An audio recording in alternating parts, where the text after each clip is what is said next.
right, folks, welcome to the culture here on the Black Star Network. I'm your host, Farajii. Thank you so much for tuning in, being a part of the conversation. Folks, we got a lot to talk about. First and foremost, we're going to talk about how in the state of Tennessee, one black elected official, decided to wear traditional African garb while taking care of business for the people.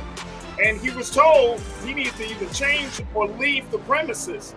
Yeah, we said that. I'm asking the question, should elected officials be allowed to wear, cultural garbs while they're handling government business? We'll have that conversation. Also, we check in with the wealth whisperer, Alicia Holmes, to give us some insight about her 5-day free online workshop that's building wealth and financial freedom for Black women and women of color. We'll have that conversation. And later on, the movie Till is being screened by the White House tomorrow. We're going to be checking in with Dr. Larry Walker to give us some indication of progress in race relations in America for the Biden administration. We'll have those conversations and, of course, want to hear from you. So stay with us. It's all happening on today's edition of The Culture right here on the Black Star Network. Let's go.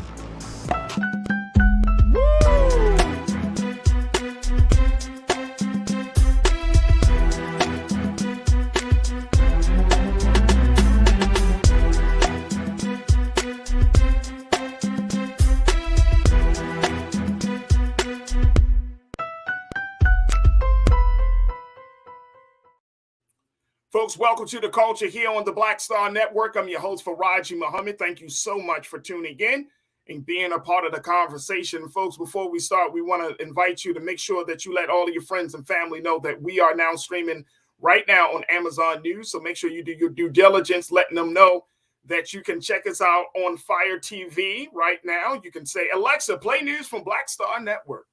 And guess what? The culture will pop up, folks. We're on streaming on the platform 24 hours a day, 7 days a week.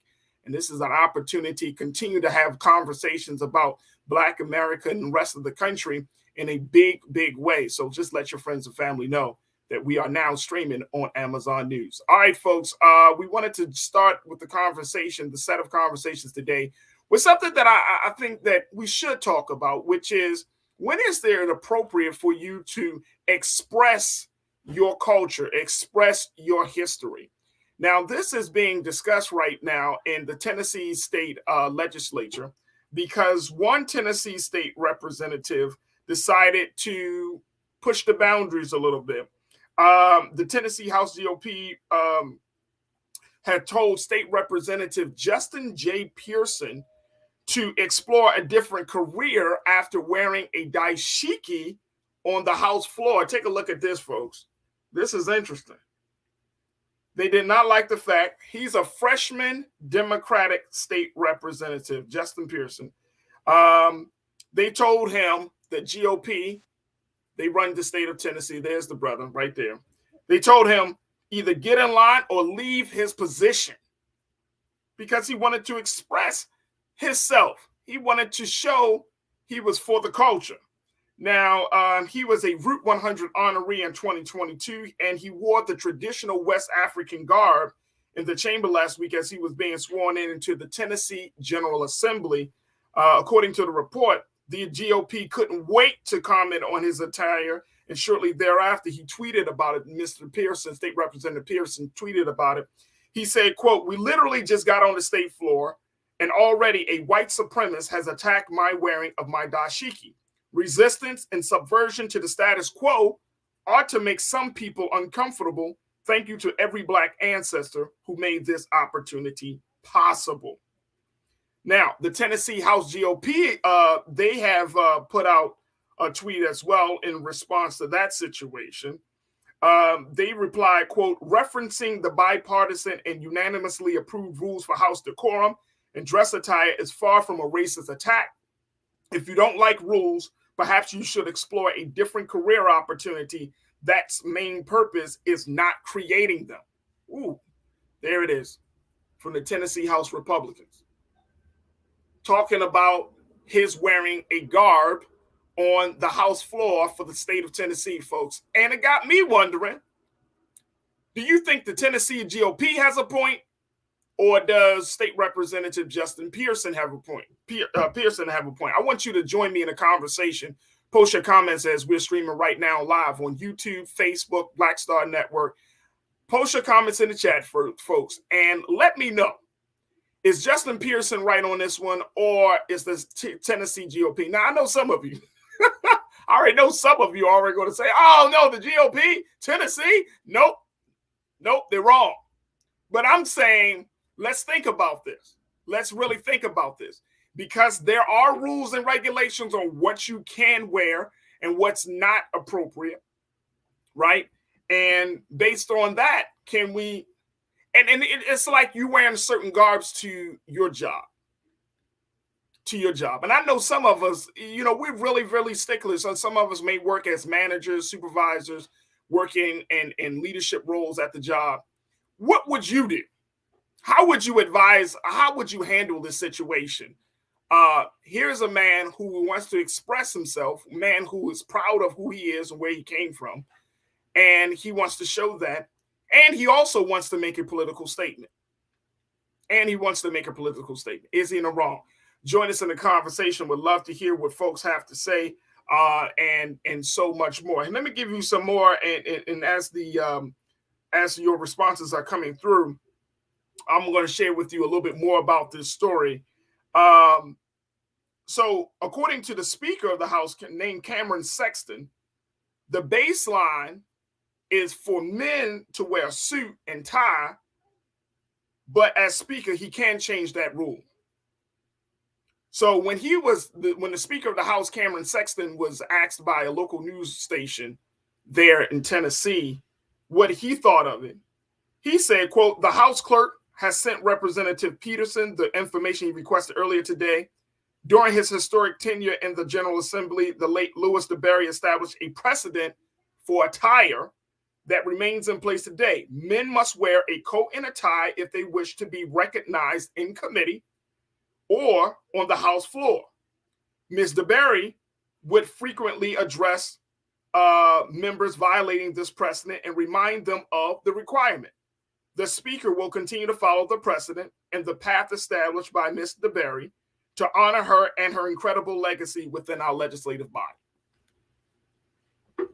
I'm going to just let that sit right there.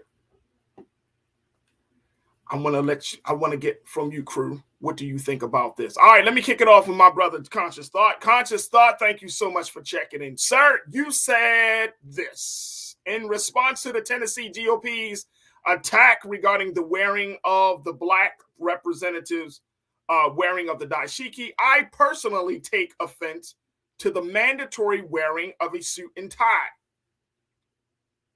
Okay. But it is the government. It is the business of the people, right? So should we be upset about the mandatory wearing of a suit and tie? Maybe it's not a suit and tie. Maybe it's a open shirt, unless there is some big moment. But government officials wear suit and ties. It's business. It's the business attire since you're handling the business of the people. All right, let me hear Conscious Thought, my guy. Thank you for checking in. Chris Big, you say any rule or law that's made that conflicts with the Constitution is invalid. Wow. However, the Constitution does not apply in the workplace as far as the Bill of Rights, right to privacy and expression, right? I got you. Okay. So, Chris, let me make sure I'm understanding you here. Are you saying that Pearson has the right to wear whatever he wants to wear? Are you saying that that's okay? I would just want to make sure I'm getting some clarity from you, bro, so we can, continue that part of the discussion. But I think you're bringing up a valid point. Thank you so much. DeAndre checked in. DeAndre, my guy, you said, look, of course they didn't like that, Farajii. That's akin to a foreign invasion to them. It's not professional or appropriate attire to wear in their eyes. That's true. But if there are already ground rules to this, right? If there are already ground rules that have been established before that, Mr. Pearson got into office, shouldn't he be required to follow the rules? I'm just throwing some questions out there, folks, because I get it. But again, I'm going to go back to my initial point where some of us work in spaces where you can only wear certain type of things. There are dress codes. We got dress codes for school. We got dress codes in a lot of different places.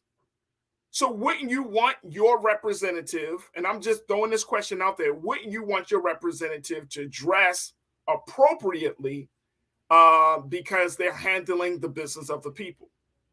All right, let's go back to it. DeAndre, you also said, DeAndre, I appreciate you for pointing that out. My sister Corinna, you can check her out on Fridays, folks. Corinna checked in and said, then why was Cinema in a T-shirt, jean jacket, vest, and tennis skirt? When was that?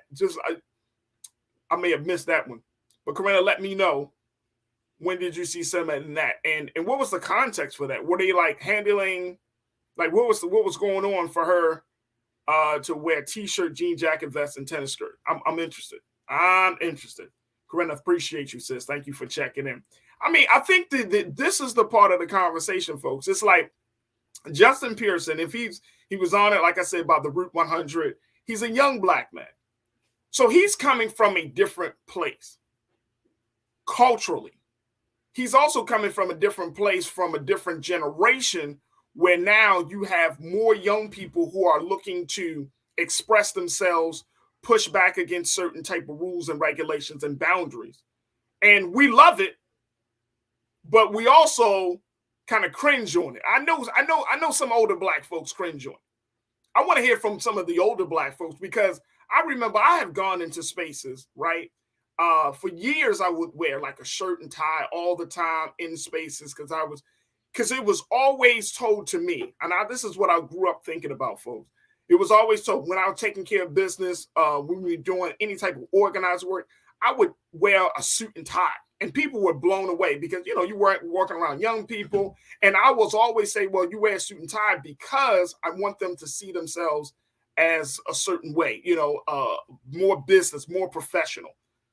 So I wore that, and not just because, I enjoyed wearing that, but I felt like it was also my duty to kind of reflect a different part of the culture that they weren't used to seeing. Because the whole idea is opposites attract. Opposites attract, right? So I wore that. But I understand that in this day and time, this generation is different. If you're coming from the hip-hop space, right? Hip-hop, they don't wear suit and ties. They wear open shirts. They wear, the women wear certain things, there's not always dresses. It's all, but it depends on the industry. It depends on the work that you do. Look, we got to take a quick pause. Conscious Thought, I see you responded. I want to share with you, with folks what you had to say. And folks, let's continue to dialogue about this. Is State Representative Justin Pearson, is he wrong for wearing a dashiki on the House floor in the state of Tennessee, even though there are already rules and regulations on what men and women can wear while handling government business, while handling the people's business? Or should he be allowed to just wear whatever he wants to wear? I want to get your take on it. Folks, we got to take a quick pause. When we come back, more of the conversation. Stay with us. We're just getting started here on The Culture on the Black Star Network.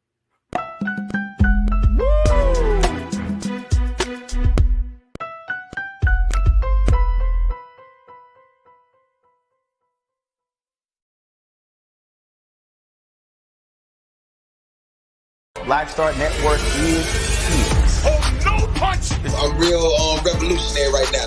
Thank you for being the voice of Black America. All momentum we have now, we have to keep this going. The video looks phenomenal. See, this difference between Black Star Network and black-owned media and something like CNN. You can't be black-owned media and be scared. It's time to be smart. Bring your eyeballs home. You dig? When you talk about blackness and what happens in black culture, we're about covering these things that matter to us, speaking to our issues and concerns. This is a genuine people-powered movement. There's a lot of stuff that we're not getting. You get it, and you spread the word. We wish to plead our own cause. Too long have others spoken for us. We cannot tell our own story if we can't pay for it. This is about covering us. Invest in black-owned media. Your dollars matter. We don't have to keep asking them to cover our stuff. So please support us in what we do, folks. We want to hit 2,000 people, $50 this month, raise $100,000. We're behind 100,000, so we want to hit that. Y'all money makes this possible. Checks and money orders go to P.O. Box 57196, Washington, D.C. 20037-0196. The Cash App is $RM Unfiltered. PayPal is R Martin Unfiltered. Venmo is RM Unfiltered. Zelle is Roland at RolandSMartin.com.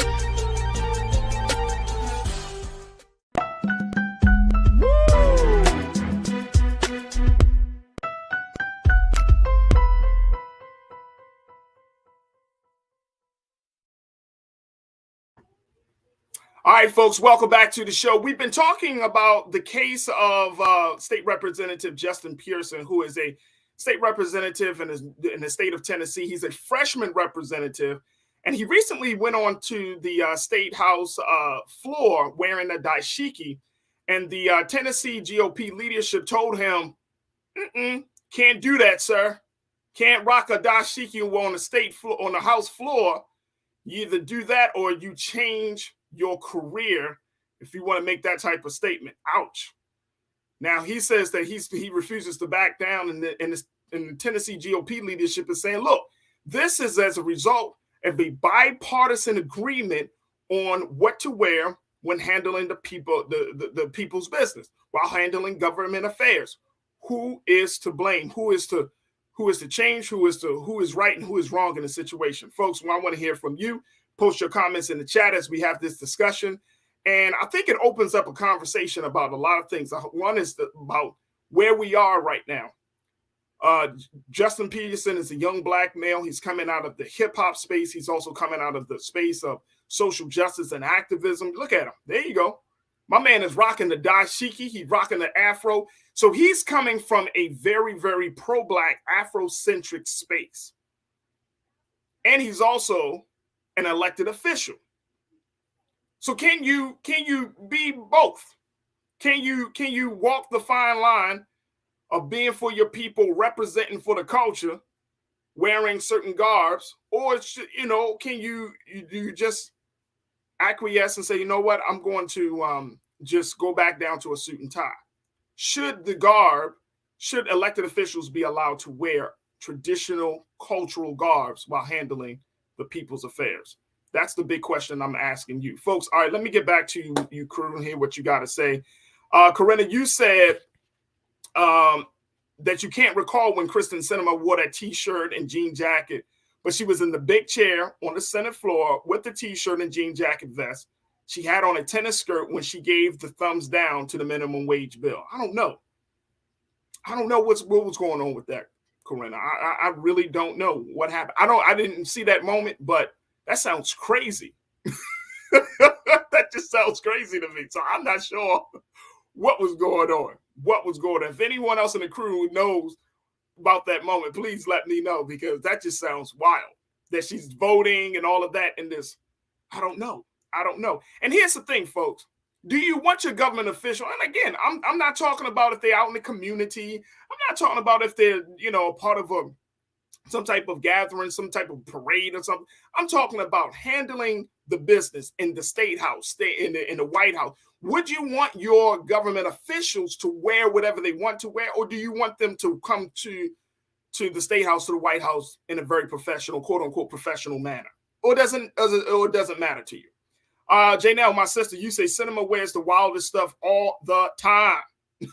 During orientation, there was probably a discussion about dress code. If so, then he was being defiant and inappropriate. If not, then no. Well, you don't know. I don't know. And that's a great point. You don't know whether he was told this beforehand and he was like, all right, bump it. I'm just going to wear what I want to wear. Or it was like he never seen the rules and regulations and thought. But here's the thing, though. He's not slow. You know what I mean? Like when you wearing dashikis, when you wear any type of cultural garb, especially as black elected officials, it's going to ruffle some feathers. You know what I'm saying? People have literally died for less. You know what I mean? So you know that, and I'm not saying that to throw shade on the brother. I'm just making a point that he knew that it was, whether it's appropriate or not. It's a political statement. It's always been a political statement. How many times have we seen any elected official, community organizers, activists, some of our great heroes and sheroes who have come and stepped up in government places with full garb on? From, Black Panthers, they used to come into without talking about the guns. They had the leather jackets and the berets, and that was a revolutionary style. That was the attire at that moment, right? And that was like to let folks know, like, this is who we are. What you wear speaks volumes about how you think and who you are. So it's a great point, Janelle. We may not know the answers to whether he knew before or after, but it's a great point. Thank you for checking in. Janae checked in. You said, just imagine if someone wore locks, they would ban that person too. It's beyond ridiculous. The GOP is trash. Yeah, I probably wouldn't get in, Janae. They look at me like, what's your name? Muhammad. And you wear, oh, no, sir. No, sir. I'll be like, I'm here to testify. From home, we'll bring you on a virtual chat. Yeah, pretty much. It could be. But again, here's the thing. Do we want to push the emphasis? Do we really want to, is that something that we should be calling for to change? And again, I know that there are older folks who are like, no, that's not appropriate. We could be pro-black, but you can still wear a suit and tie.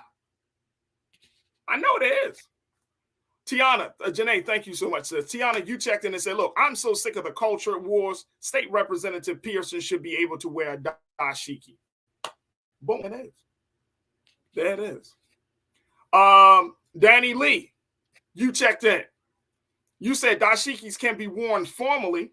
I do have a comment about Representative Camper. I'm not sure why she was defending and standing with GOP traditions. That is why we can't move forward. Yeah, I'm not sure. I'm not sure either. Great point though. Keenan, my man Keenan got the Keenan, let's show the photo of Kristen Sinema wearing with the thumbs down. If we can pull that one up for bro. There we go. I don't know what the hell is going on there. What is that? What is she doing? Kristen Sinema, boy, she a special individual, folks. That's all I can say. I don't know what is going on. I really don't know what is going on. It looks like she just stopped by after like running some errands or something. I'm not sure what is going on here. Hey, Corinna, I don't know. I have no idea what's going on with that. It doesn't look like there was a major decision, like there was a huge vote on the floor the way it's set up, but I can't tell. I cannot tell. But even that, the fact is, it's still got people talking, right? Because it's not considered to be the normal, appropriate thing. If somebody took a picture of her wearing that stuff with her thumbs down, it's still the point of she's kind of out of order. Pauline, you checked in. Good to hear from you. You said, why don't they stick to the people's business and stop worrying about what we are wearing? Well,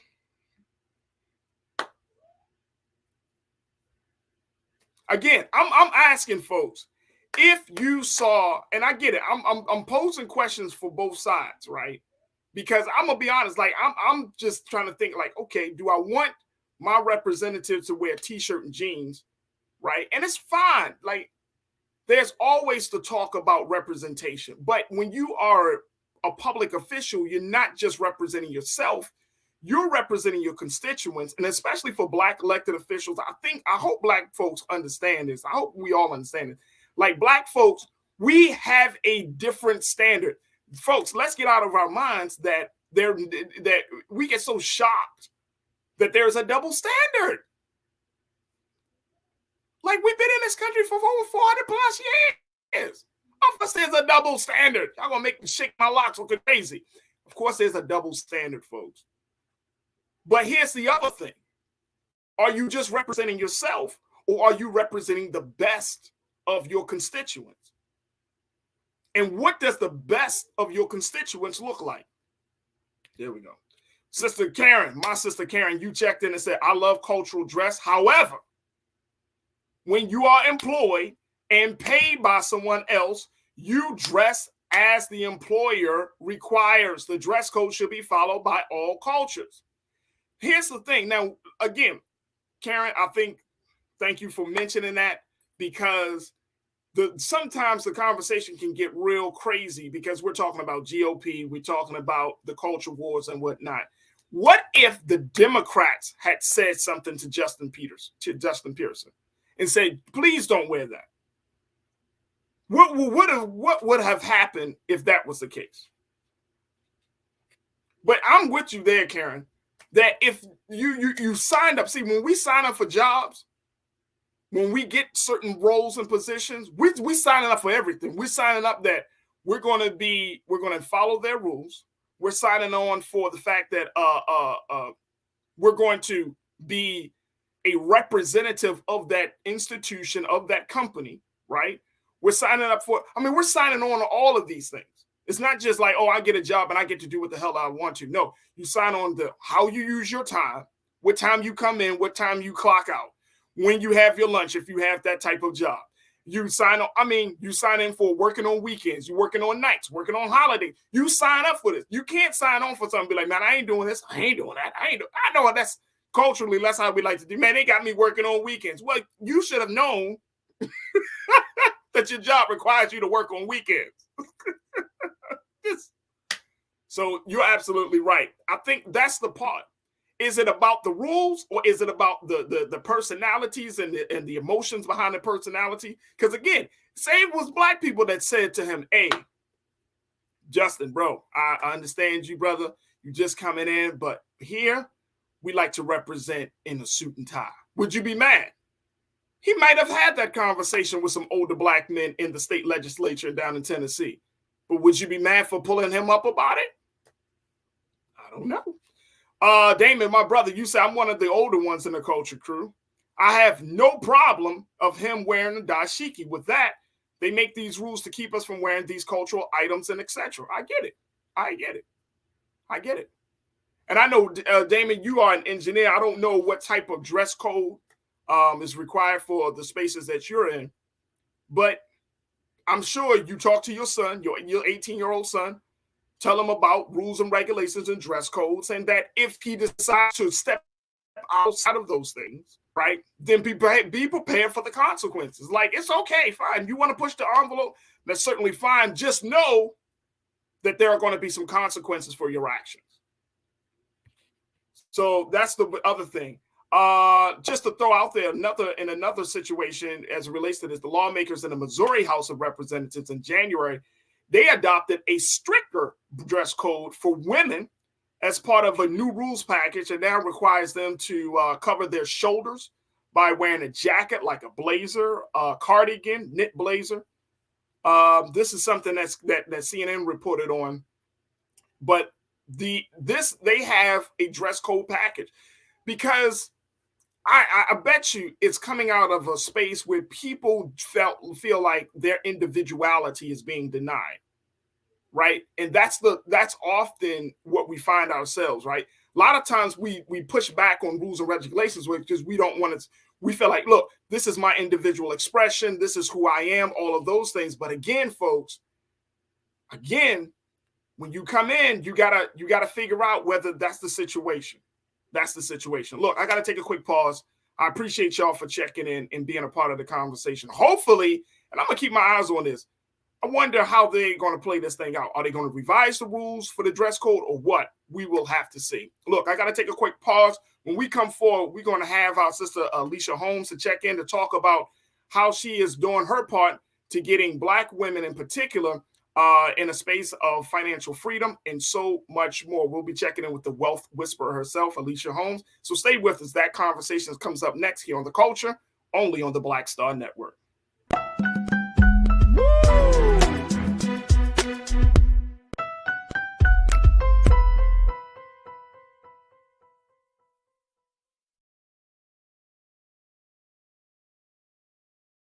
Hatred on the streets, a horrific scene, a white nationalist rally that descended into deadly violence. White people are losing their damn minds. As an angry pro-Trump mob storms the U.S. Capitol, we're about to see the rise of what I call white minority resistance. We have seen white folks in this country who simply cannot tolerate Black folks voting. I think what we're seeing is the inevitable result of violent denial. This is part of American history. Every time that people of color have made progress, whether real or symbolic, there has been what Carol Anderson at Emory University calls white rage as a backlash. This is the rise of the Proud Boys and the Boogaloo Boys. America, there's going to be more of this. Here's all the Proud Boys, guys. This country is getting increasingly racist in its behaviors and its attitudes because of the fear of white people. The fear that they're taking our jobs, they're taking our resources, they're taking our women. This is white fear.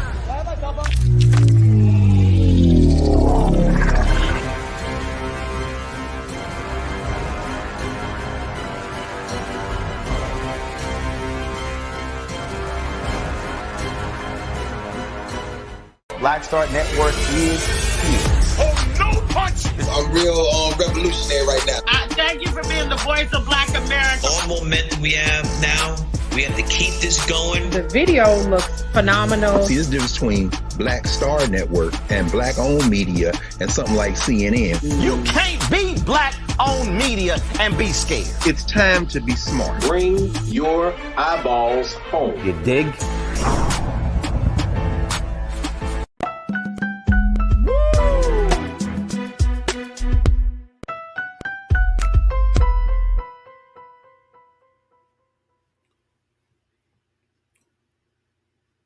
All right, folks, welcome back to the show. Our next conversation is with the wealth whisperer herself, Miss Alicia Holmes, and she's going to talk to us about an opportunity for women of color to take advantage of where they can possibly go into a space of financial freedom, folks. And I'm very, very excited to have my sister back on. So let's welcome now the wealth whisperer, Alicia Holmes. Alicia, thank you so much for joining me again here on The Culture. How are you this afternoon? I'm great. I had so much fun the last time I was here. Well, I appreciate it. Hey, Alicia, all right, before we jump into this, I'm interested to get your take. Okay. We had the segment, this is the first segment, talking about wearing dashikis on the house floor on government spaces. Mm-hmm. You actually work in, not only are you a financial wealth building expert, but you also do business coaching, and you work with a lot of different women in small and big companies. What's your take on it, especially now, given there is an emergence of individual expression and cultural expression from Black and brown folks in this country?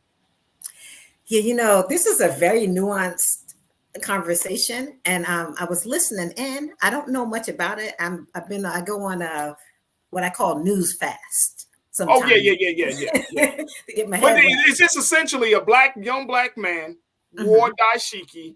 He's a state representative in the state of Tennessee. Okay, and he's a Democrat. The Republicans are saying you can't wear dashiki while on the state house floor, while handling government business. We have a dress code. We have rules and regulations. Now, if you want to push back on all these rules and regulations that were established in a bipartisan manner, then you might need to find yourself a different career. Okay. So just from a cursory perspective, I don't know the whole, from a cursory I get you. Perspective. If there is a dress code and there's not some gender or cultural biases in that dress code, and it is standardized for everyone, I think it's legit to have dress codes. But how much of this is influenced by gendered or racial biases in what you consider to be appropriate? And so when I look at things like this, I like to go a little deeper and say, okay, what is this dress code even about? Why does it exist? Is it here to standardize things in a way so that people's dress are not a distraction from, the larger issues and what we need to pay attention to here? Or should there even be more diversity in what we consider a appropriate code of dress? Because maybe it comes from standards and its history is full of biases. So from a cursory perspective, I need to know a little more. That would be my take on it. I always like to dig a little deeper into what is this code about? And that's a very mature way of looking at it. And folks, I will tell you that we did post a poll on our YouTube chat that you can join in. We asked the question, was State Representative Justin Pearson Dashiki inappropriate? So as we have the show and have different conversations, definitely check us out in the poll and we'll share those results at the end. But I'm glad that you mentioned that because it requires us to think a little bit deeper. And one of the things that, Alicia, is I know that the work that you're doing is getting us into spaces, right, where we are more strategic about getting into certain spaces, whether it's in the business space, whether it's school, whether it's government. Like we there has to be some strategy on how to get there, right? Absolutely. And I think one of the big things, especially for the next generation, that I feel like I can serve as a bridge for, and I've always thought this, like, okay, I'm not this age, but I'm not this age, so I'm like in between. Right. Is that helping young people to refine their strategy to get the maximum result, to get the best thing that out of the situation, right? And I feel like that's part of the work that you're doing, right? Absolutely. You know what I mean? There's a strategy on wealth building. There's a strategy on establishing business and getting to a level of financial freedom. But sometimes, we just like to jump to the end. You know what I mean? Get to the end of the story, Alicia. Let's get to the end. Okay. You want me to save and all that stuff and change my behavior, but when am I going to get $10,000 at the end of the month? Okay. No, we want to go way past 10K. We want to build businesses that are trillion-dollar businesses that's setting up the future of where things are going in this industrial revolution. We want to be creating that. We want our children to see themselves as builders and creators in this fifth industrial revolution where we are right now. I'm so glad you started here. There's so much, we're in a very interesting time. We know we're in this recession, but we're also at the beginning of this fifth industrial revolution. If we're paying attention to what's happening right now with artificial intelligence, quantum computing, digital currency, and we can't even call it digital currency because it really is currency now sitting on the blockchain, which is really programmable money that you can actually set rules around, which is a whole different world and dynamic, which is literally what cryptocurrency is. But we're talking about everything: healthcare, education, agriculture, transportation. Everything is changing and changing rapidly. And you started this with talking about our children, our children being prepared to be the ones building and shaping this world, this shifting world that we're living in right now. And investing. That's a big question. I mean, I have a 9-year-old and I have a 3-year-old, Alicia. And every day, I think about what the world is going to look like in the next 5 years and what the world is going to look like in the next 10 years once my son gets of age to do certain things, right? So I think that's I think that's the hard part, especially if you are a Black parent. Right. If you have Black children, or if you're a Black grandmother, Black grandfather, or you taking care of some babies or some young adults, right? Absolutely. That's I think that's like at the top of mind for a lot of folks in this country. It's like, what world should we expect? What I am saying right now yes, ma'am, is we need to be shaping this world. We need to be involved in understanding and learning. And just as an aside, I have 2 grown daughters, and for a time period when they were young, they were very young, I had them in kind of elite private schools. And the way children interacted with technology and the way that they were encouraged to interact with the technology was so different. They were not just like passive users of it. It was an environment that was always encouraging them, creating all kinds of tools and initiatives. And I saw some of the things that, that they did that came out of that environment. That's a little bit of an aside, but it's a different mindset to see yourself as the person who I'm understanding this, I'm building it, and I'm shaping it. And I'm a real proponent right now for us seeing ourselves doing just that. And I know in some ways, like this is a bigger conversation, but I want to share that during COVID in 2020, when COVID hit, I'm very interested in innovation. I've been looking at it for decades when I was, in my early 20s and investing in it.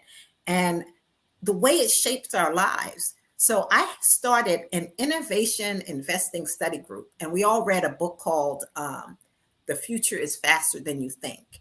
And I had as many as 120 women coming every week reading this book. And then I said, I'm not doing all the work. And they had to do presentations on the future of education, the future of healthcare, artificial and augmented reality, the metaverse. I mean, this was in 2020 when people had time on their hands. And the way everyone was being so expansive, when I said I wasn't doing all the work, they had to do presentations.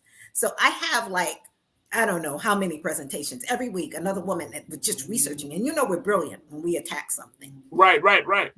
And the effect that has on the conversation with their children, grandchildren. There was some grandmas in there who were doing amazing work with their children, their grandchildren, the conversations with their communities. A lot of these women really got opened up to Web3 and are playing very powerfully in the space with setting up decentralized autonomous organizations and NFTs and cryptocurrency and all of those things. And what I love about it is I'm talking to women who smart, work hard, come home every day, have children. I feel very often women, and particularly women of color, are just ignored. Nobody is talking to us about these things and saying, this is important for you to know. And just expanded, are now having new job careers, going to events they never saw, conferences all over the world because of this. And so first we have to start with ourselves and expand, and then expand with our children, the people close to us and around us in our communities. Because I read this, and I want to say this, that right now, the biggest shift in generational wealth in history is being made right now by understanding some of the things that I'm talking about right now.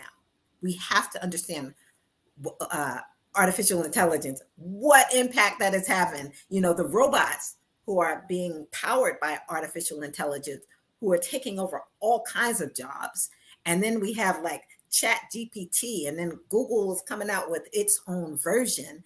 And the capacity, if you play with this stuff, what you can do and create, and the brilliance, the information that is coming out of it. And, the future predictions, this artificial intelligence being able to do just everything that a human can do. So I can't stress enough that it's early enough still for us to see ourselves let me learn more about this. Let me sit at the door. Let me be in conversation.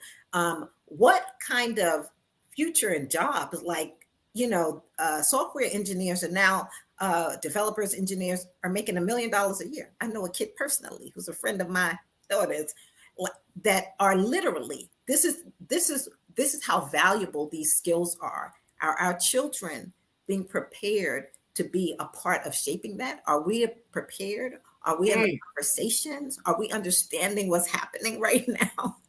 Lisa, let me put you on pause, because we got to take a quick pause. But when we come forward, I want us to kind of delve a little deeper in that. And I do have a couple of questions about that, especially when we're seeing there's so much advancement on the technology side, in the scientific space. There's so much advancements in terms of innovation, but then yet when we're looking at the human being. I'm talking about how we think, how we behave. When we study human behavior, decision making, the science and art and skill of understanding those social sciences, right? As it relates to, as much as there is all of these advancements, there's something that is holding us back as human beings, where we're fundamentally are suffering from some sort of as they call it, aberrations, aberrations, where we're still not mentally seeing each other as human beings. We can relate better to technology than we can to other human beings. So there's a lot of conversation about how do we prepare our children and ourselves for this fast growth, while at the same time staying human and understanding the humanity of other people. So I want us to kind of dig deep. I got the answer. I know we got to take a break. All right, I got to take a quick pause. Checking in with the wealth whisperer, Alicia Holmes. We're going to talk about that and a whole lot more. She got a 5-day free workshop that is going to be happening for women of color for financial freedom. Folks, we got a lot to talk about, so stay with us. It's The Culture here on the Black Star Network.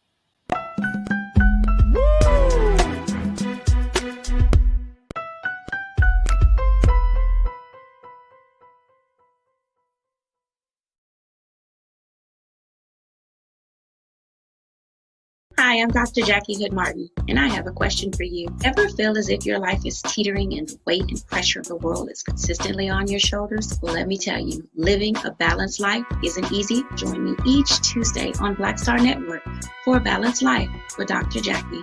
We'll laugh together, cry together, pull ourselves together, and cheer each other on. So join me for new shows each Tuesday on Black Star Network, A Balanced Life with Dr. Jackie.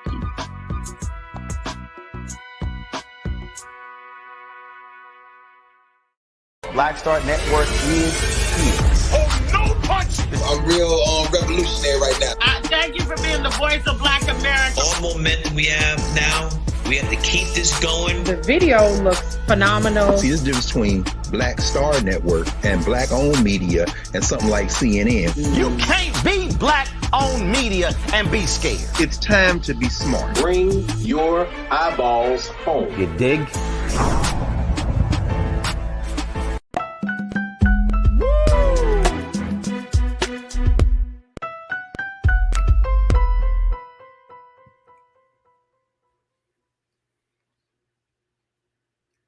All right, folks, welcome back. We have been talking to the wealth whisperer, Miss Alicia Holmes, and she's been giving us some insight and laying out the foundation for financial freedom and why it's important that women of color and men across the country and around the world, why it's important for us to get into a better space, not just with our finances, but also with how we see each other. And of course, with the big ideas, as we are in the age of information. And she's going to talk to us about an opportunity, a 5-day opportunity that she's hosting and presenting as part of the solution. So I want to bring her back into the frame, Alicia. It's always a pleasure to talk to you. But you were kind of, now you really touching my heart and my spirit right now, Alicia, because you're talking about things in terms of preparation or preparing our children for this future. Right, this very real future where technology is moving forward. There are a lot of innovations in various spaces, and so you're asking a very pivotal question: will we be prepared? My only one of the big concerns that I have is that we are living in a time and in a space and in a culture where things are moving way fast. Like, everything that we thought is no longer is, that type of thing, right? But everything is moving fast except the development of the human being.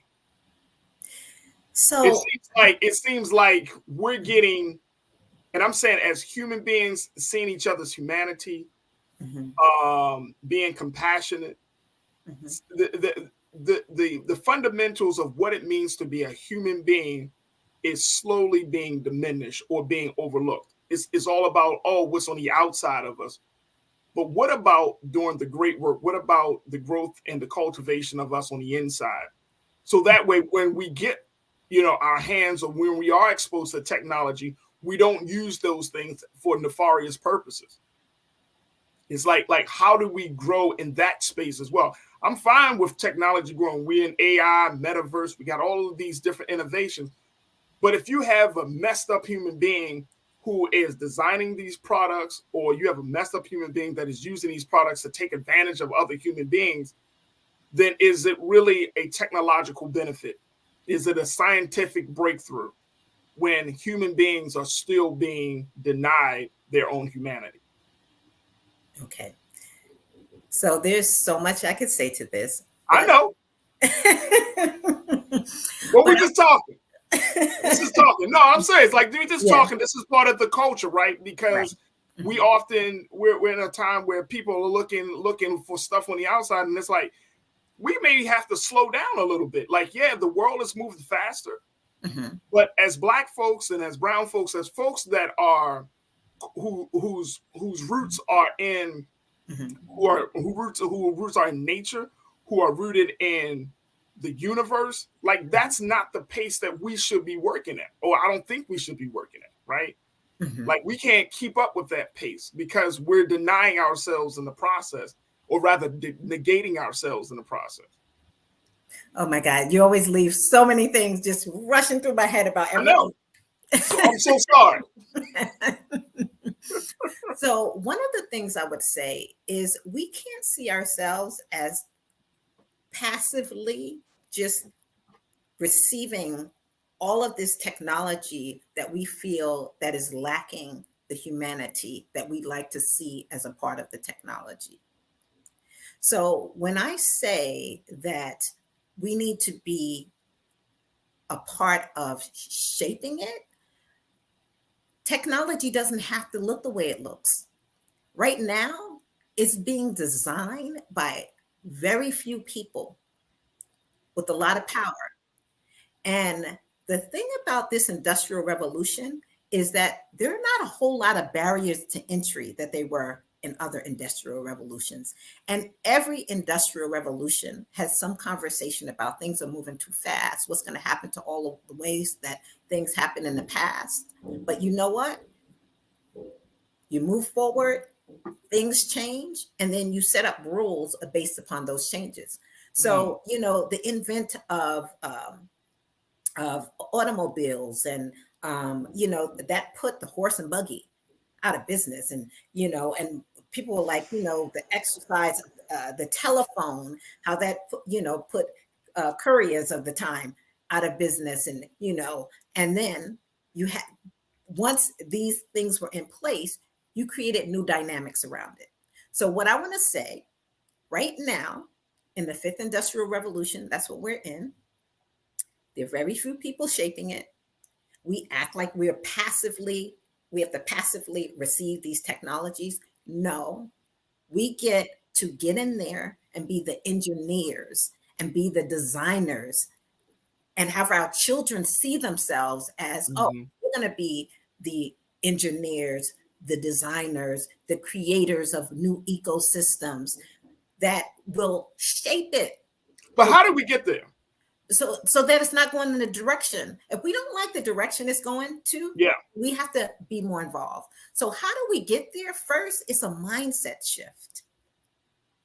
And that mindset shift looks like us seeing our own power here. And us understanding we're in the information age and knowledge is power like never before. Right.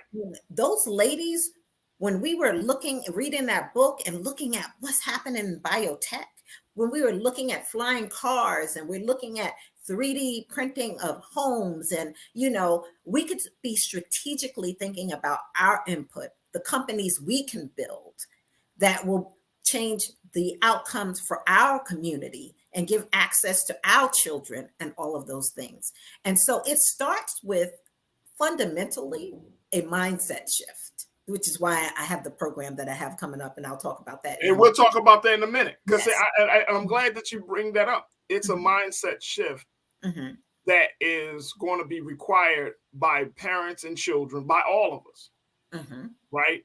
But you got a lot of people that are pushing back on this, man, because as much as we can talk about the future is now, we've also been conditioned to believe that the future is in someone else's hands. Yes. And I want to talk about it. I got to take another pause, but when we come back, I want us to talk about it. Folks, stay with us. We still got a lot more. We're chopping it up with the wealth whisperer, Alicia Holmes, and of course with you. Post your comments in the chat, and let's continue to have the conversation right here on The Culture on the Black Star Network.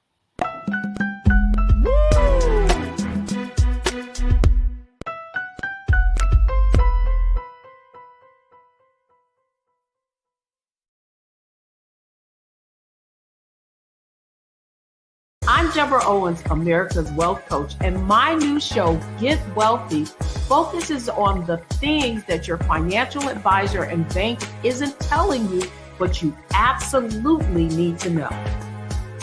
So watch Get Wealthy on the Black Star Network.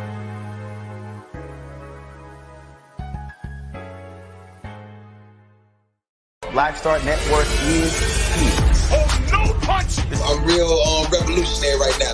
Thank you for being the voice of Black America. All momentum we have now, we have to keep this going. The video looks phenomenal. See, there's a difference between Black Star Network and black-owned media and something like CNN. You can't be black-owned media and be scared. It's time to be smart. Bring your eyeballs home. You dig?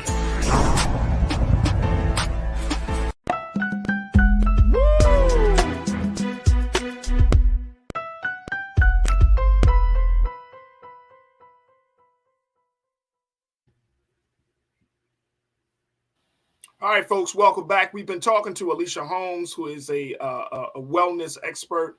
She's the wealth whisperer, and she's putting together an opportunity for women of color, for Black women, women from various communities to embark upon. This is a 5-day challenge that she's putting out there, and we're going to talk to her a little bit more about this opportunity called Seducing Abundance on Your Journey to Wealth, a 5-day challenge to propel women of color into a world of self-discovery and financial freedom. And let me just say, folks, I enjoy having conversations like this, especially with my sister Alicia, because we tend to believe that stuff is on the outside, that we're going to change our money behavior, our spending habits, and all of those things. That's what's going to naturally change, like it's just going to happen overnight based on some magic genie. But it's about a mindset. And Alicia, that's the point that you brought up. It is really about a mindset. There has to be a shift in mindset. And as I'm listening to you, sis, and I appreciate you for being big in your thinking. You know what I mean? Like, I'm serious, right? Because we can have conversations about, okay, make sure you put some savings away. Make sure you know what I mean? If you want to invest in a 401k, I mean, you know, look, let me tell you, the folks that watch this show, my culture crew, they are highly intelligent people. These are, you know, they're scholars and professors and engineers. These are professional people. We got folks that work in various industries watching this show. So they've heard that. We've all heard this stuff. The reason that you're in business is not because of we don't know how to create a savings account. But the reason is because what is the thinking that goes along with creating the savings account? Or what is the thinking, like, what is your vision? What is your plan? And I think that's where we're talking about, like, financial planners like yourself and others. That's where y'all help us to fill in the gap, right? Because there are so many competing interests on our time and our money, right? That at the end of the day, it's like, you know, you get a lump sum of money, and next thing you know, you just all of a sudden bills, this happening. I gotta put out this financial fire, blah, blah, blah. And you're not thinking about the longevity of the moment. You're not thinking about all of these, you know, you're not thinking about the economy of ideas. I mean, that's where we're in. You started off this conversation saying we need to be creators. And I remember I just recently was doing some reading, Alicia, and they said in this age of information, as you call it, the fifth industrial revolution, currency right now is not the little paper notes that we got. The real currency is the currency of ideas. Absolutely. Like, I mean, that's the currency we on. And this is why I think it's important for us to have this conversation the way we're having. Because they're attacking, and I'm saying they, and this could be whether, I'm not just talking about white people, I'm talking about anybody that is closing out the light of truth in this day and time. That could be black or white people. Anybody that is that is trying to keep us in a dumbed down position, right? They always want us to be watching somebody else instead of thinking about ourselves. They always want us to be focused of spending our money with somebody else instead of investing in ourselves. Like, if that's the time that we're living in, and that's why we're seeing the situation we see with the school systems, there's an uprising, there's a revolt that's happening in that space. We're seeing the revolt that's happening in the business space, where you see more black women have started businesses since the pandemic started than any other group of people in this country. All of these things are happening because I think essentially people are trying to figure out, like, how do I become a more productive human being? And how do I make sure that I'm producing children that have the ideas to produce the future that we want them to have? Am I on the right track here, Alicia? No, absolutely. And, I do want to go back to, you talked about the inner work. So I'm very holistic in my approach to this, because I know that I have a friend who says the inner work makes the outer work. And so you'll see for my 5-day event, it says self-discovery, because now more than ever, we need to do the inner work so that anything, these conversations about lack and limited beliefs at all, we need to get that stuff out of the way so we can play a more powerful game.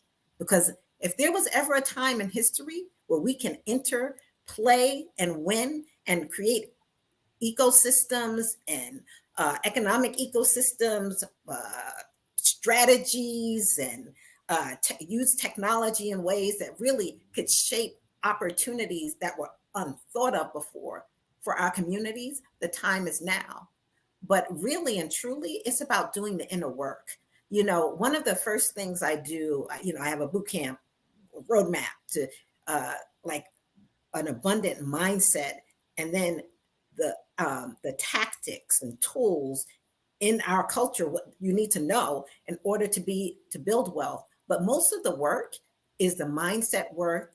Work. It is like how you feel about yourself. And there's a lot that we get as people of color, as Black and brown people, as Black and brown women, as Black and brown children, that we really need to disrupt those conversations first and foremost. Right. So something like Heal Your Relationship with Money. It's a great book that I have. It's 28 days of journaling. Like, wait, what's the book called again, Alicia? It's called Heal Your Relationship with Money by Cara Stevens. I spoke with her on the phone. I'm like, your book, like, I use it all the time. I have women do these 28 days of journaling so they can have the stuff that needs to come up, out, work on it, and deal with it. I work with another sister, Shawnee Gibson, who also has something called Be the Tree. It is a rites of passage for women, mostly women of color. And like the women who do her program, when they come, they're really ready. Now they're ready to get rid of, all of the limiting beliefs and what's possible, because we pass that stuff on to our children. And culturally, no group has been systemically, institutionally challenged as we have. And that has affected us. And we need to clean a lot of that stuff away. And now more than ever, because we have the opportunity in this fifth industrial revolution to build in ways that can change our lives. Now, it's hard to wrap your head around this, which is why I started that study group in 2020, because everybody left so expanded. But what I can leave you with about that is, do your research. Let's use our screen time powerfully to understand this. There's someone I follow on Instagram, and I saw him speak at the Black Women Talk Tech conference. It's called The Tall Guy. The tall guy, I can't think of his whole name, and follow him on Instagram because he is dropping so much knowledge and science. Like, I have resources, and I want to share those resources with people because these are all important for us to grow and develop. And we have to do that inner work. I'm doing my inner work. I'm meditating. I find some of the scientists who are playing with quantum physics and explaining certain spiritual, what we consider spiritual phenomenon. I follow Joe Dispenza's work. I think the way he's using science to explain how we actually are creators and shape the world that we have in front of us, and it's giving us access back to our power. Like, study. Like, this is the time to just get the information that you need to be able to make good choices for yourself, for your children, for your family, and for generations to come. Big moment. All right, I want to make sure we get some, we got a couple of moments left in this part of the segment, but I want to make sure we do put out some of the logistics around this 5-day challenge. And folks, I want you to join us in the conversation, please. I know that some of you are taking in this information and just kind of feeding on it, but join us and share your thoughts and your comments with us. Post in the chat on YouTube, especially and on Facebook and on Black Star Network as we have this conversation with Alicia. But let's talk about this 5-day challenge. What was the inspiration? See, I could talk to you all day, Alicia. That's the damn problem. Next thing you know, me and you would be going out in space. Yes. Coming back down and pick a couple of people up, go right back up. Yes, I'm very interested in that. Oh my God. Talk to us about this 5-day challenge of seducing of abundance. So, I really wanted to get into that field for women of desires and pulling abundance in, not like from the masculine penetrating, but having it receiving, being receptive. And so this challenge, over the years, I have met phenomenal women doing amazing work in the world. Many are so successful, but so heart-centered. And so I curated some women to come and speak to other women about all of it. So the first 3 days, I call setting the fertile ground for abundance. And so the first day I have great speakers, Hazel Ortega, who wrote From Bounced Checks to Private Jets, telling her story. She is the mastery of miracles, and she's such an inspiration about dreaming big, manifesting. It's all possible for you, no matter where you came from. And she's speaking with Jay Nicole, who is like, Black women, let's do it. Let's manifest and live our big dreams and live our lives. And then I go on the second day to talk about self-care. That's a big issue for us as women of color. Like, taking care of ourselves. We take care of so many people. And the women I have speaking is not talking about it on some cursory level. I'm talking about on a real deep level. What do we do as women to really take care of ourselves so we can take care of others? And then the third day, I have a conversation about the power of sisterhood and community and building together, and how that strengthens entire communities and entire families, and how important that is. And I have 2 amazing women, Shawnee again Gibson. I have Kira from the Traveling Diaries tour, who literally during COVID decided to do a traveling diary to take diaries, have women write their heartfelt sharing on 3 pages, make a copy, pass it on to the next woman. Now is in over 30 countries, and women are really from on a ground level, like sharing with each other and how the power of that. And then on day 4 and 5 is when I really get into investing. 2 amazing women talking about what is the 5th industrial revolution. They could talk about it like no one else. Why women need to participate, why we need to invest in it, and why we need to build in it. Jatali Bellaton, who is a dear friend of mine also, and Shalita Burke. And if you look at either one of these women and what they're doing in the world so powerfully, sisters, powerfully investing, building in this world. And then on Friday, I have a sister talking about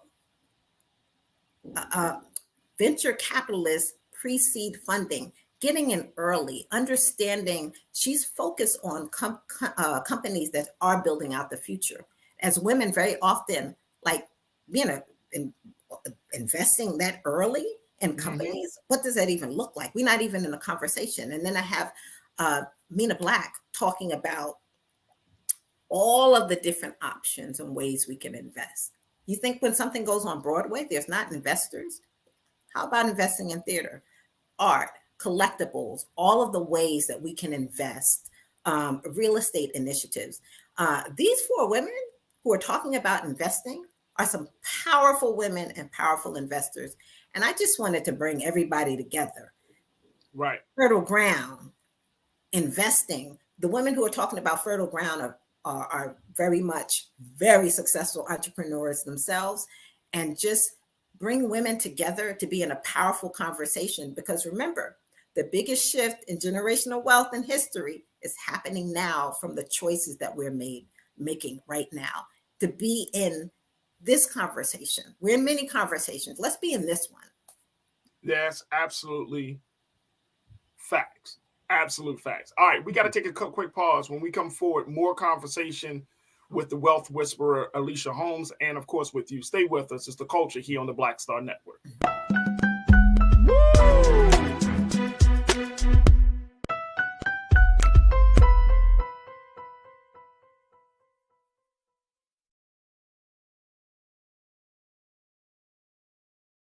Black Star Network is here. Oh, no punch! I'm real revolutionary right now. Thank you for being the voice of Black America. All momentum we have now, we have to keep this going. The video looks phenomenal. See, there's a difference between Black Star Network and black-owned media and something like CNN. You can't be black-owned media and be scared. It's time to be smart. Bring your eyeballs home. You dig? When you talk about blackness and what happens in black culture, we're about covering these things that matter to us, speaking to our issues and concerns. This is a genuine people-powered movement. There's a lot of stuff that we're not getting. You get it, and you spread the word. We wish to plead our own cause. Too long have others spoken for us. We cannot tell our own story if we can't pay for it. This is about covering us. Invest in black-owned media. Your dollars matter. We don't have to keep asking them to cover our stuff. So please support us in what we do, folks. We want to hit 2,000 people, $50 this month, raise $100,000. We're behind 100,000, so we want to hit that. Your money makes this possible. Check some money orders. Go to P.O. Box 57196, Washington, D.C. 20037-0196. The Cash App is $RM Unfiltered. PayPal is R Martin Unfiltered. Venmo is RM Unfiltered. Zelle is roland@rolandsmartin.com.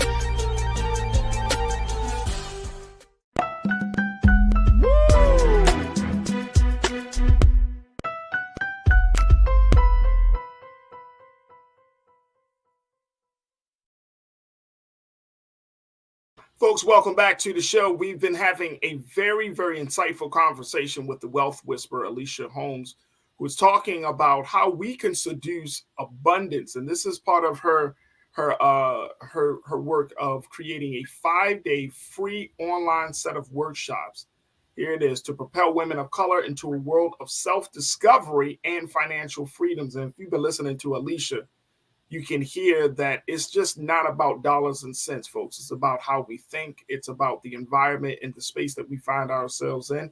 It's about the culture and how to maximize not just our wallets and our profits, but it's about how to maximize our productivity, how to maximize our thinking. And we got a few more minutes left with Alicia this afternoon, and I'm so grateful for my sister for coming on and talking about the work that she's doing, because there's a couple of folks in the crew that are like my sister Lana, one of our loyal watchers. She said, sister is connecting physics and spirit into the conversation about money. And a lot of Black women that I'm seeing on the chat are saying, like, this is a different conversation. This is a conversation that's taken us outside of the traditional boundaries of the system.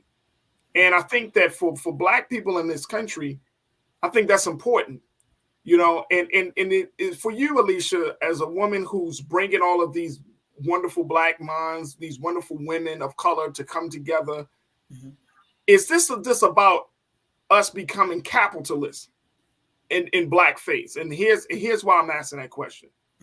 Because I see that quite often. We get mad about capitalism as is expressed by white people in this country, because we are not the recipients of that. We're the burdens of and we're the burden bearers of that, right?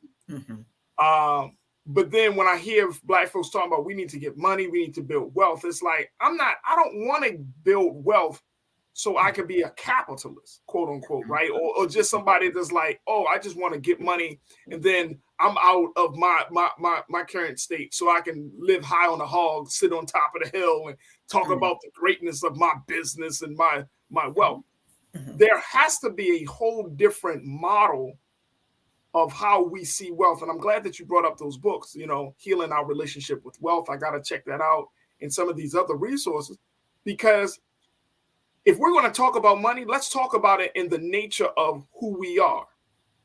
That by nature, we are a communal people. By nature, when we eat, somebody else is eating. You know what I'm saying? By nature, we are setting up opportunities and setting up resources, and we are helping to build the community. It's nothing wrong with you getting money, but when you become a hoard you start hoarding all that money in for yourself and not spreading the love, as they say. Now you become, it becomes a different conversation, especially for us. So what would you say is, the best way to look at, or what's the metric that we should use when we're talking about wealth building, especially for Black people? So I often the conversation is wealth and impact. And we really, knowing our history, for so many years now, I have a series of slides that are like trivia about who, like Black women, the things that we've done in history. Is it Poro College? My memory with the names. I'm just going to talk about the things when we build things. We build things for community. This college that was used to teach women how to sell hair products, do hair, how she encouraged everyone. I'm trying to think of her name.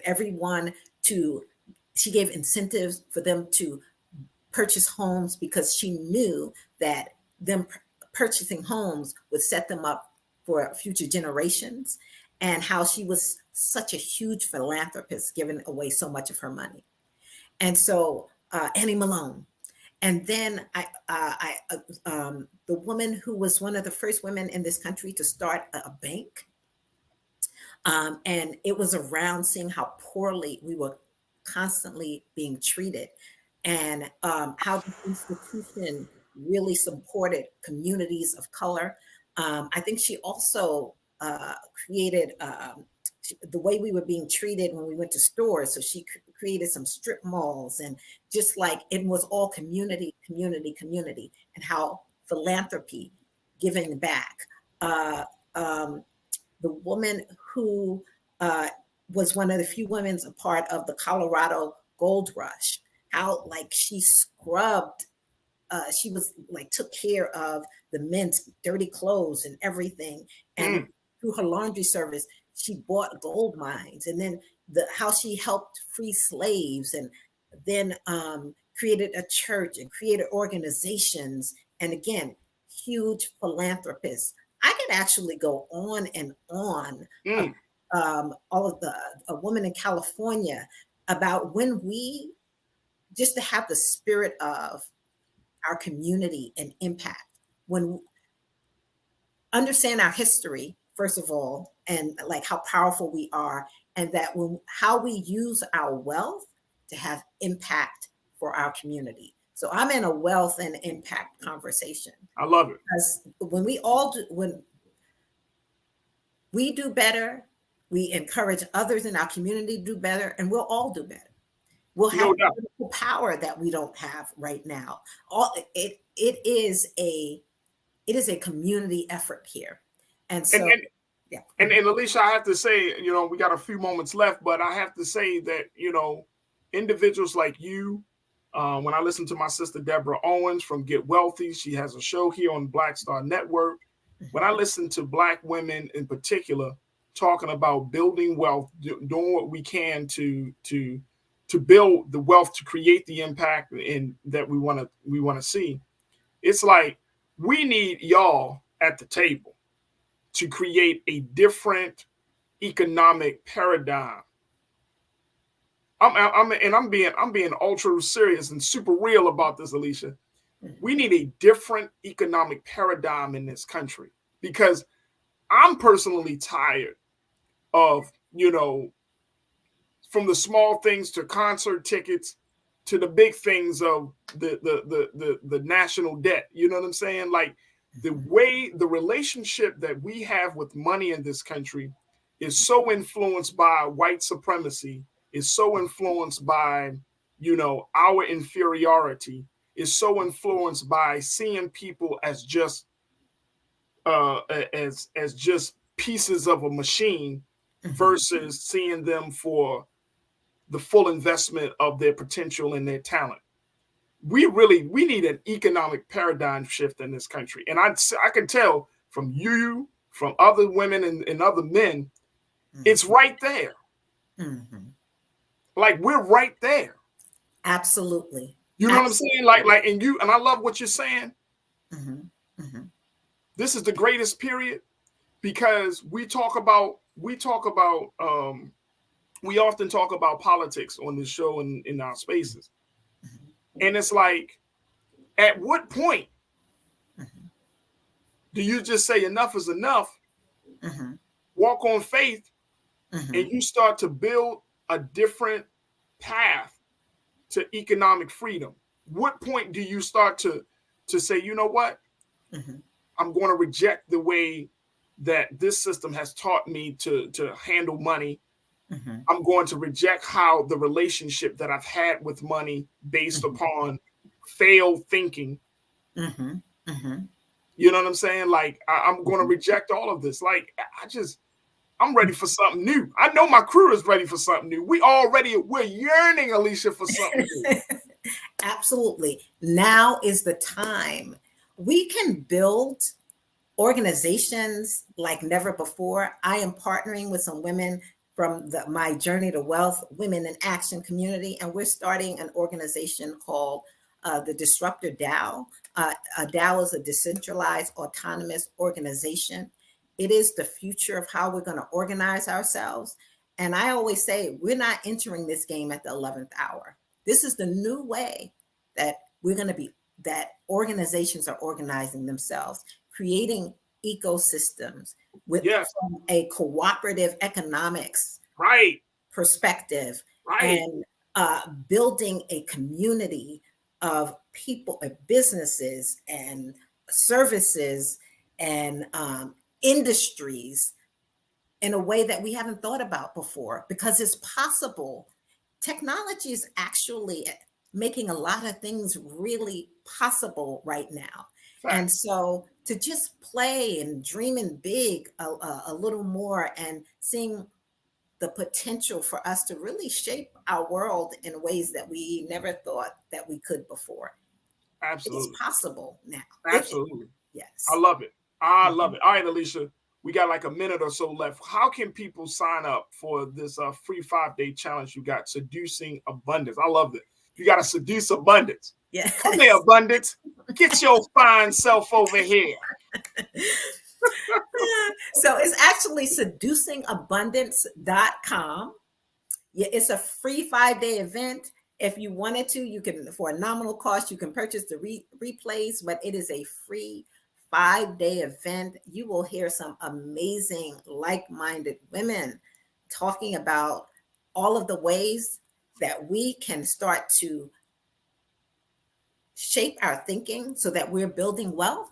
Hold on, let me just, Keenan, just scroll back down. I want people to see the full. Look at the ladies that you got here, the expert panel here. I mean, you got Hazel and Nicole and Shawnee and Lisa. Oh my gosh. Come on now. This is heavy right now. Yes. We have to do this, ladies. We all have to do this, but we know when women in a community are strong, like there's something that it does to the whole community. There's something that it does for our children. And when we're powerful from an abundance and wealth perspective, because remember, like in this culture, you're usually either a consumer where every resource that is coming in is building other people's wealth, or you're an investor where the resources that are coming in are able to build the wealth that you need to have the impact that you want in your life, your family life, your community, and the things that are important to you. So there's a lot that we receive that encourages us to just be consumers. And all that is doing, every dollar that comes in when you're a consumer, it's just all going out. It's all building other people's wealth. And so it's a shift, a mindset shift again, for you to see yourself as an investor, to see yourself with abundance, building wealth, and having impact. That is. And the website again is seducingabundance.com, correct? Yes, that is it. Seducing. And look, I love when you're talking about seeing yourself from a consumer to an investor, the first thing that came to my mind, Alicia, is like you can either see yourself at the table or on the menu. I love it. Yes. We either got a seat at the table or somebody's eating you up, bro. You're on the menu. Your interest is being eaten up, or you on the menu. Yes. My sister Alicia Holmes, the Wealth Whisperer. Yes, I appreciate always you so great. much. Thank you for what you do. Thank you. Well, anytime. Again, folks, this is the Wealth Whisperer, Alicia Holmes. She's doing a fantastic job trying to get us to financial freedom, not just in terms of money, but also in mindset. And make sure y'all check out seducingabundance.com on your journey to wealth, a free 5-day challenge to propel women of color into a world of self-discovery and financial freedom. Awesome lineup, expert panel of dynamic women that can talk about taking everything that you're doing in your life to the next level. Folks, don't be on the menu. Just be at the table. Alicia, thank you so much for being so good for the culture. I truly appreciate you, and certainly we'll bring you back on. Okay, thank you so much. It's always absolutely. Folks, we got to take a quick pause. When we come forward, we're going to check in with Dr. Larry Walker to talk about this situation that the White House is doing. They're going to be hosting a screening of the movie Till, and we're going to talk about the significance of that, especially in a post-Obama era. Stay with us. That conversation is up next here on The Culture on the Black Star Network.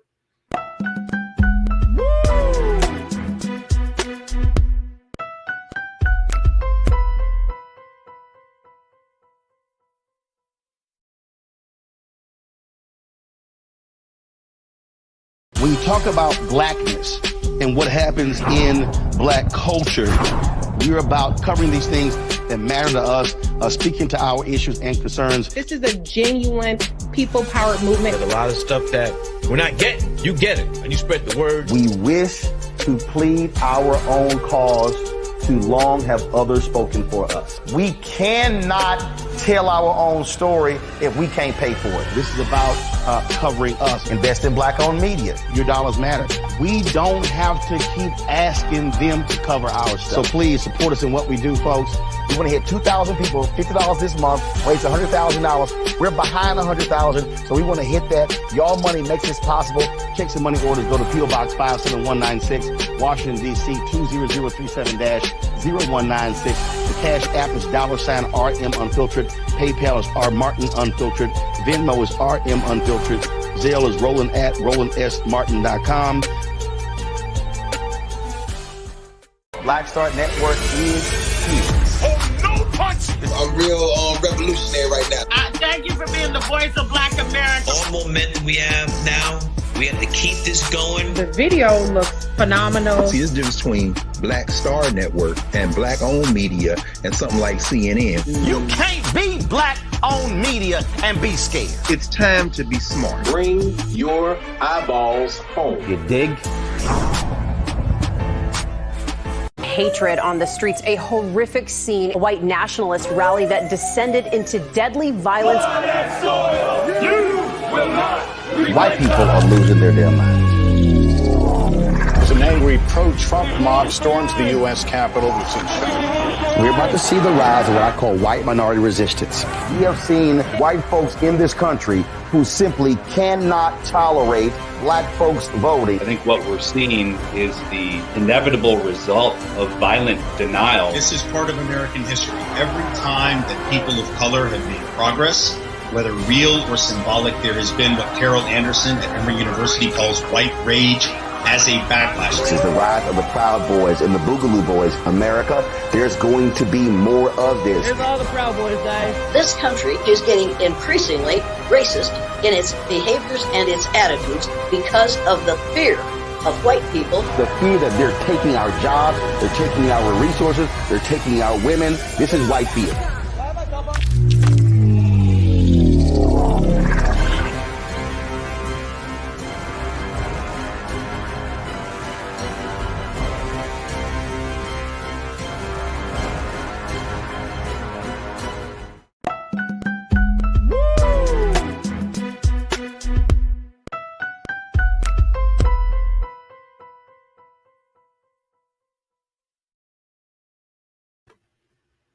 Folks, welcome back to the Culture here on the Black Star Network. For our final conversation, I wanted to have a discussion about something that's going to be happening at the White House tomorrow, where the Biden administration will be hosting a special screening of the movie Till.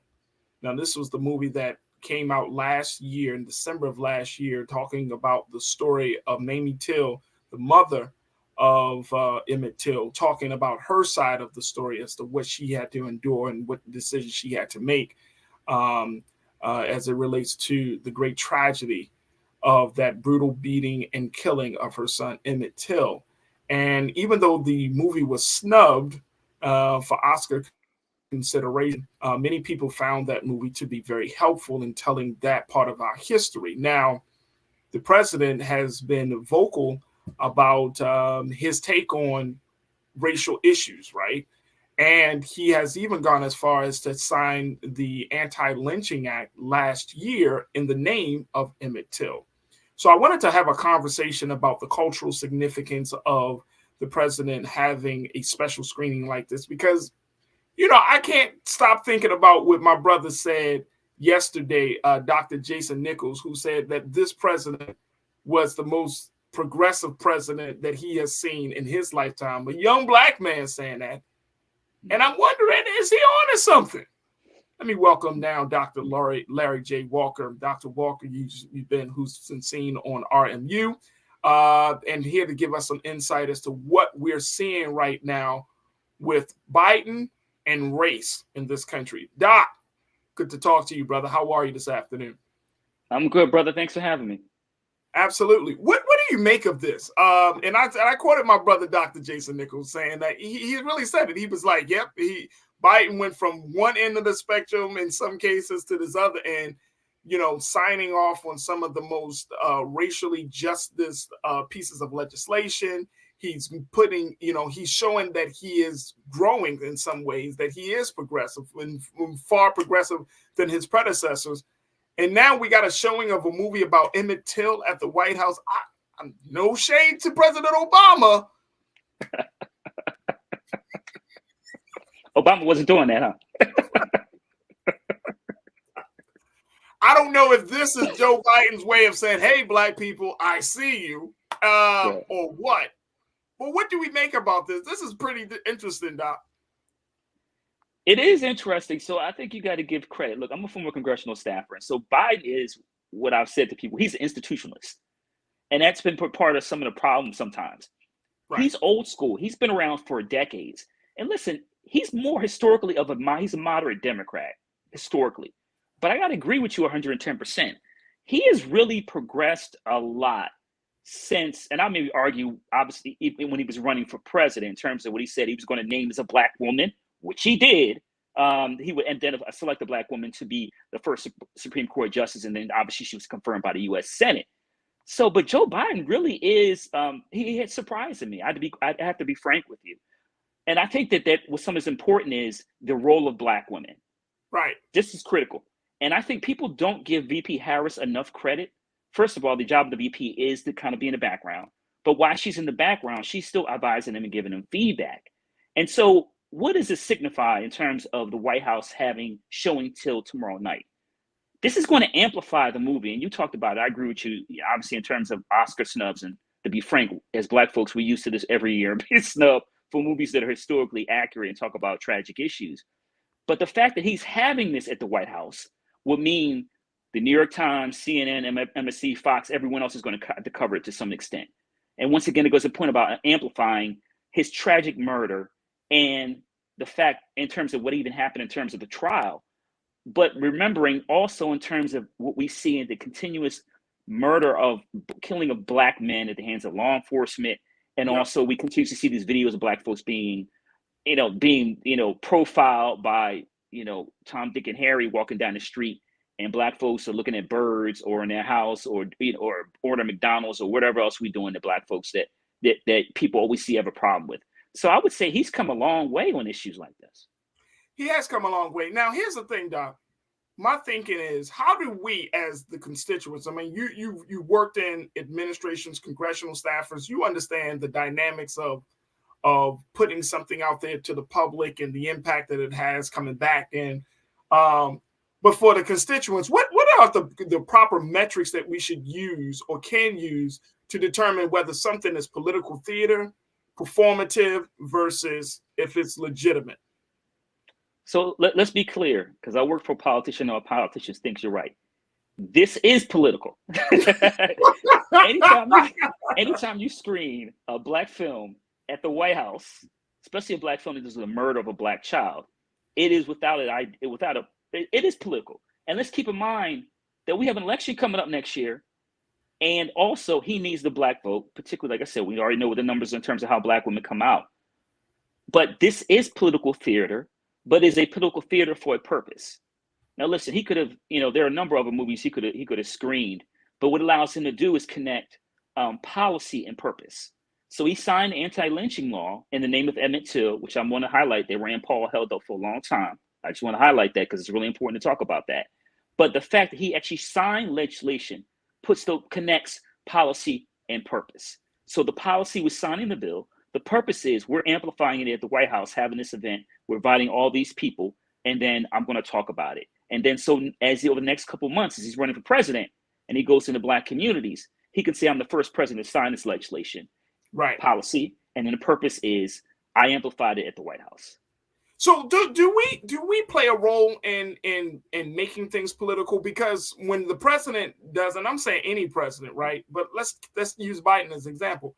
Anytime the president does something for another group of people, and then it comes back to us, we're like, well, what about us, right? So we kind of put him in a space where it has to be political, right? Like it has to be a big deal when he does something for black people. Is that our fault?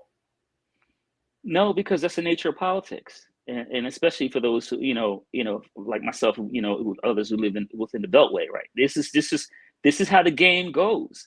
And so for black folks, we're also, in terms of other, when it comes to other racial ethnic groups, we're constantly putting the foot on the pedal, and we're constantly holding folks accountable. So listen, while, President Biden has done a lot of great things in terms of, nominating a number of, more than any other president, Black women to federal benches, there are times that we feel like we need to hold him accountable. We think he's not doing what's necessary. Because once again, Black folks helped them get elected, particularly in states like Georgia's and other, Pennsylvania, my home state, et cetera. So, yeah, we make it political? We have to, because our lives are on the line. Let's be clear. Like this Anti Lynching bill is in the name of a Black boy that was murdered.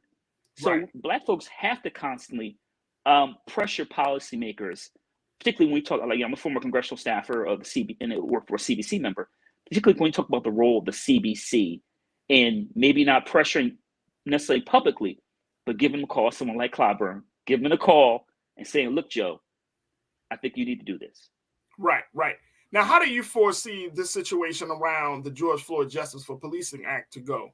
Now there's been talk about it. I mean, I've had some voices on this show, Dr. Walker, where they're like, man, that's just a bunch of fluff. It doesn't still get to the heart of the matter, where you have local and state police departments that are really going to implement some of these important changes that's going to lead to better relationship between the Black community and the police department. Do you think that we should be hanging our hat on this particular bill? So the George Floyd bill is critically important. It's not going to become law for the next anytime soon, at least not until we see what happens in 2024 with the House. So, I mean, let's be clear. Republicans are not supporting the George Floyd Policing Act. They're not. And to be frank, the bill should have been law prior to them, taking the House. But we can talk about all the antics in the Senate if we like to, in maybe another conversation. But it's just not going to happen. The Republicans are not going to support it. And you see, if you look at, not even McCarthy, but Marjorie Taylor Greene and some of these other right wingers just criticizing, they're talking about the Black National Anthem. I mean, you think they talk about the Black National Anthem, you think they're talking about comprehensive police reform. It is not happening from a policy standpoint. It doesn't mean the Biden administration can't continue to apply pressure. And as he gets out more in public and the campaign trail, can't talk about that. I support this legislation, but the folks in the House won't support it. And we need to remove them, have Democrats take it back to the House in 2024, hold on to the Senate, reelect me as president, and let's get this done. So the reason I brought that up, Doc, is just because, the same way that we saw our little brother Emmett Till being brutally murdered, we're still kind of seeing that pattern, that behavior now in 2023, of course, with Tyree Nichols, that's at the hands of other Black men. I'm wondering, like, okay, so where's the change? Where's the light at the end of this tunnel? So, I write about this in my research, a lot about racism, but we got to talk about white supremacy. And I know you talk about that on your show.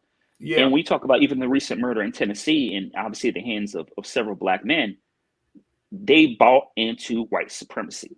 And so that we have to be able to have have these conversations about how white supremacy and anti-Blackness play out, even in, white supremacy, certainly anti-Blackness can play out in the Black community, because there are folks in our own community who view other Black folks as less than. I think what you saw in Tennessee, the murder in Tennessee, highlights that. But once again, we have to find ways to dismantle white supremacy overall. Is this president the president that's going to take us to the next level? 2024 is around the corner.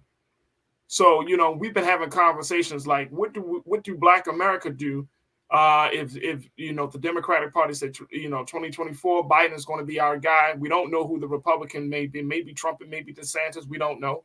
Do we care? But it's 2024. That's a big moment for Black America to make a very big decision. Which way do we go? Yeah, it is. But let's be clear.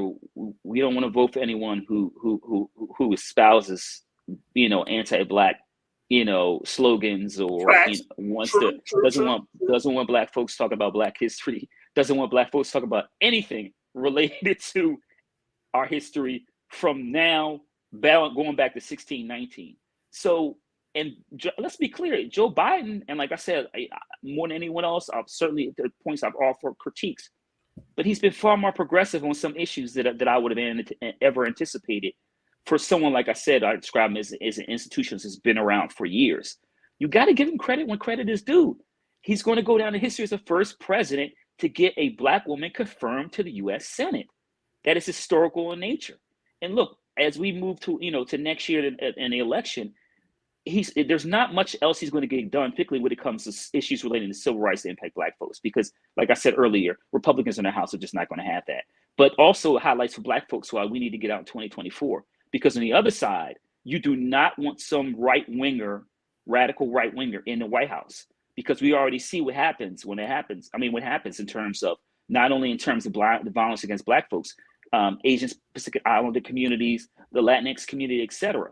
So we don't want anyone else in the White House who's going to be espousing all these anti-Black policies, which led to the January 6th insurrection. Absolutely. Dr. Larry J. Walker, who is assistant professor at the University of Central Florida.